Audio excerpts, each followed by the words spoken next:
Hello everyone, आर्यस ज्ञान channel में आपका स्वागत है। एंड मेरा नाम है रानी सिंह एंड मैं आपको बताने वाली हूँ कंप्यूटर टाइप्स ऑफ कंप्यूटर के बारे में।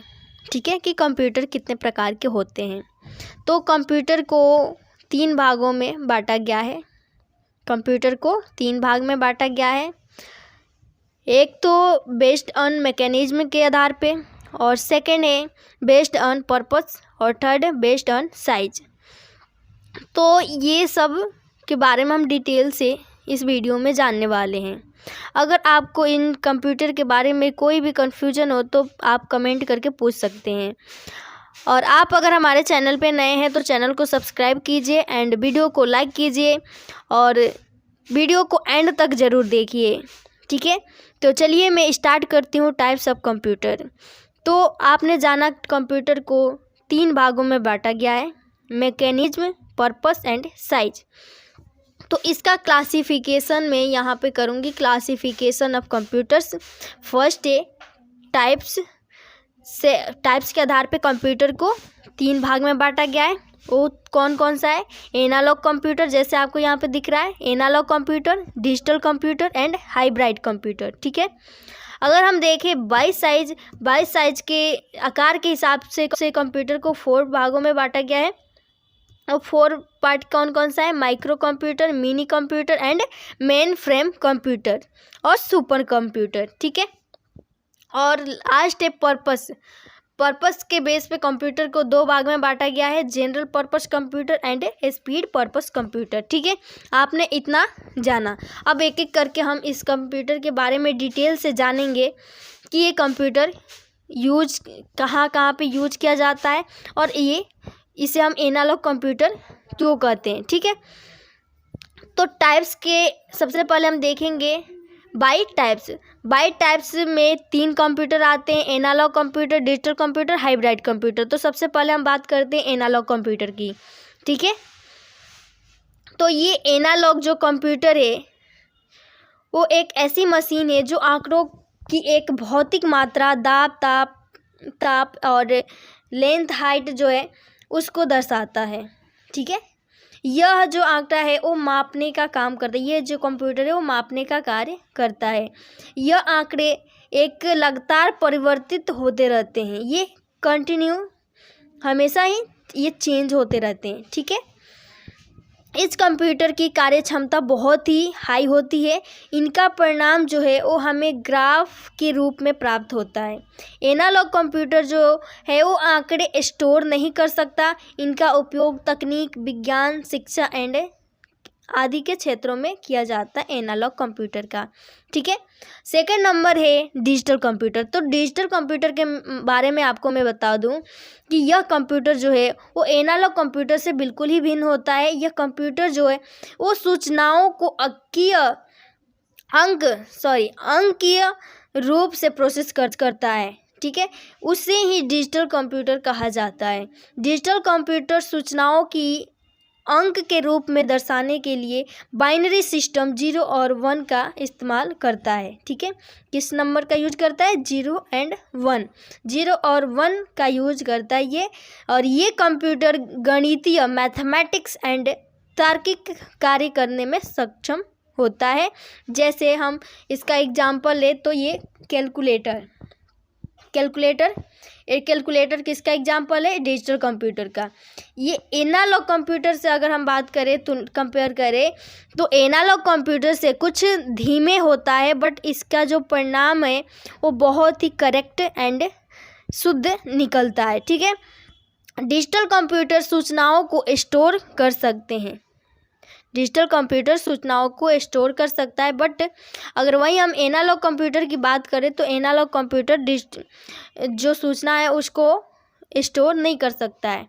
ठीक है, डिजिटल कंप्यूटर काउंट करता है बट एनालॉग कंप्यूटर मापता है। ये डिफरेंट दोनों कंप्यूटर में है।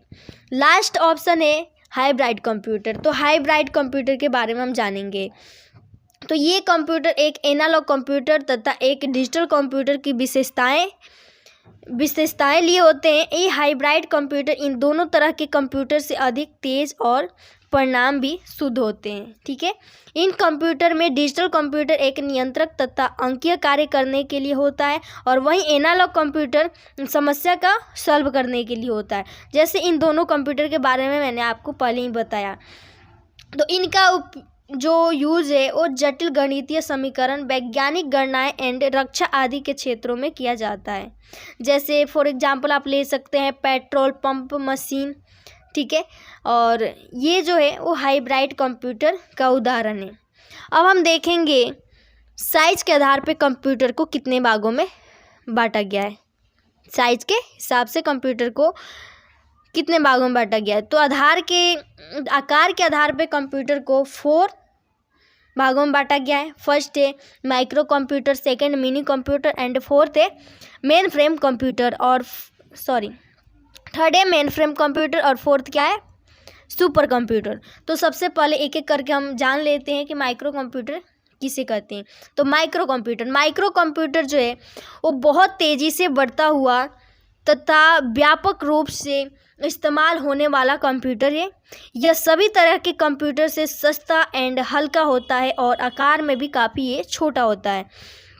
इस प्रकार के कंप्यूटर को सामान्य उद्देश्य जैसे मनोरंजन हो गया, ठीक है, शिक्षा हो गया, घर ऑफिस में इसका यूज किया जाता है बेसिकली। और इसमें इसका एग्जांपल अगर मैं बताऊं तो लैपटॉप्स, नोटबुक्स, पीडीएस, ये सब जो है वो पर्सनल डिजिटल एसिस्टेंट्स है। तो यही माइक्रो कंप्यूटर का उदाहरण है।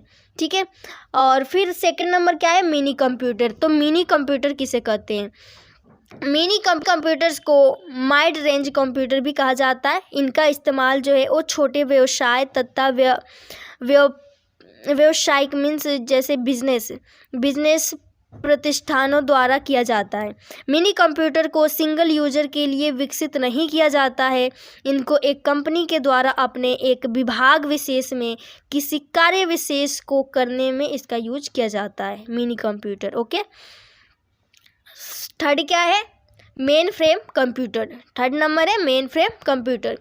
तो यह एक मेन फ्रेम कंप्यूटर ऊपर वर्णित सभी कंप्यूटर से अधिक तेज, बहुत ही हाई एंड क्षमतावान होता है। इनका इस्तेमाल जो है वो सरकारी प्रतिष्ठानों, बड़ी बड़ी कंपनियों द्वारा आंकड़ों को संग्रहित करने के लिए इसका यूज किया जाता है। अगर ये कंप्यूटर साइज की बात करें तो साइज में तो काफ़ी बड़े होते हैं ये मेन फ्रेम कंप्यूटर। तो हमने देखा मेन फ्रेम कंप्यूटर के बारे में, जैसे आपको चित्र यहाँ पे दिखाई दे रहा है, ये मेन फ्रेम कंप्यूटर है। ठीक है, सभी कंप्यूटर का मैं आपको चित्र के साथ यहाँ पे दिखा दे रही हूँ। ठीक है, अब देखिए यहाँ पे सुपर कंप्यूटर, लास्ट क्या है, सुपर कंप्यूटर। तो ये बहुत ही अच्छा कंप्यूटर है, इसके बारे में डिटेल से जानना बेहद ही ज़रूरी है। तो सुपर कंप्यूटर के बारे में देखिए, मानव द्वारा निर्मित अब तक का सबसे तेज और शक्तिशाली कंप्यूटर है सुपर कंप्यूटर। ये बहुत ही तेज और शक्तिशाली कंप्यूटर है। जो कंप्यूटर है वो अगर साइज की बात करूँ तो साइज में बहुत ही विशाल एंड खर्चीले होते हैं। इनका उपयोग बड़े संगठनों द्वारा शोध कार्य, मौसम भविष्यवाणी तकनीकी में हम इसका यूज करते हैं सुपर कंप्यूटर का। ओके, सुपर कंप्यूटर अब तक का सबसे तेज सुपर कंप्यूटर है जिसे अमेरिका में बनाया गया था। ठीक है, भारत ने अपना पहला सुपर कंप्यूटर परम 8000 सन 1991 में बनाया था। परम कंप्यूटर को भारत सरकार की एक संस्था CDAC ने विकसित किया था और परम के बाद भारत में बहुत सारे सुपर कंप्यूटर बन चुके हैं और कई तो टॉप 500 सुपर कंप्यूटर्स में भी शामिल हो चुके हैं। तो भारत का सबसे तेज ये कंप्यूटर है सुपर कंप्यूटर जो। ओके, तो हमने ये देखा साइज के आधार पे कंप्यूटर के पार्ट के बारे में। अब जो लास्ट है वो बाई पर्पस। बाय पर्पस के आधार पे कंप्यूटर को कितने भागों में बांटा गया है। तो पर्पस के आधार पे, उद्देश्य के आधार पे कंप्यूटर को दो भाग में बांटा गया है। फर्स्ट है general purpose computer and second है स्पेशल पर्पस कंप्यूटर। तो जनरल पर्पस कंप्यूटर, आज तो कंप्यूटर का हम उपयोग करते ही हैं, ये हमारे घर घर में ये कंप्यूटर है, ठीक है, आपके घर में भी होगा। तो आज का जो डेट है वो सभी के घर में ये कंप्यूटर यूज होता है। ये सभी लगभग जनरल पर्पस कंप्यूटर ही हैं। और आप इस लेख को एक सामान्य उद्देश्य कंप्यूटर पर भी पढ़ रहे हैं। और हमने भी यह जो लेख है ये एक सामान्य उद्देश्य कंप्यूटर पर तैयार किया है। सामान्य उद्देश्य कंप्यूटर एक ऐसा कंप्यूटर होता है जो कई क्रियाकलापों को कर सकने की क्षमता रखता है। आप इसके द्वारा शोध पत्र लिख सकते हैं, अपने घर कार्यालय का बजट रेडी कर सकते हैं एंड व्यवसाय की बिक्री का चार्ट आदि कार्य एक ही मशीन द्वारा आप कर सकते हैं बहुत ईजी तरीके से। और डेस्कटॉप, नोटबुक्स आदि सभी सामान्य उदाहरण हैं कंप्यूटर के। अगर मैं सेकंड नंबर की बात करूं, स्पेशल पर्पस कंप्यूटर, तो ये स्पेशल पर्पस कंप्यूटर जैसा कि नाम से ही आपको पता चल रहा है, इस प्रकार के कंप्यूटर किसी कार्य विशेष को करने के लिए विकसित किए जाते हैं। इनका कार्य केवल एक ही तरह के कार्य को करना होता है। अब इसमें जैसे परिवहन नियंत्रण करना, मौसम की भविष्यवाणी करना, ठीक है, इस प्रकार के कंप्यूटर सामान्य उद्देश्य कंप्यूटर की तुलना से काफ़ी ही तेज होती है। लेकिन बट इसमें प्रॉब्लम क्या है कि ये कंप्यूटर एक सामान्य उद्देश्य कंप्यूटर की भांति बिल्कुल ही डिफरेंट प्रकार के कार्य नहीं कर सकते हैं, ठीक है। तो हमने इस वीडियो में देखा टाइप्स ऑफ कंप्यूटर के बारे में, ठीक है। अगर आपको और भी इसमें कुछ जानकारी लेनी हो या इसमें कुछ डाउट हो तो आप कमेंट करके पूछ सकते हैं, ठीक है। So thank you so much for watching this video.